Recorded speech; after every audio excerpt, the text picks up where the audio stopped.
মধ্যরাতে উত্তাল চট্টগ্রাম বিশ্ববিদ্যালয় এলাকা। স্থানীয়দের সঙ্গে শিক্ষার্থীদের সংঘর্ষ, অর্ধ শতাধিক শিক্ষার্থী আহত, সেনা মোতায়েন, ক্লাস পরীক্ষা স্থগিত।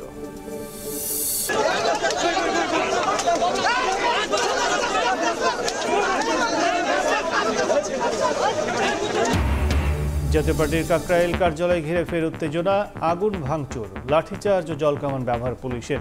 বিভিন্ন স্থানে বিক্ষোভ, নূরের ওপর হামলায় হবে বিচার বিভাগীয় তদন্ত। জুলাই সনদ বাস্তবায়ন প্রক্রিয়া নিয়ে অনড় অবস্থানে দলগুলো। গণভোটের মাধ্যমে আইনি ভিত্তি চায় এনসিপি ও জামাত। নির্বাচন পেছাতে এমন দাবি, বলছে বিএনপি।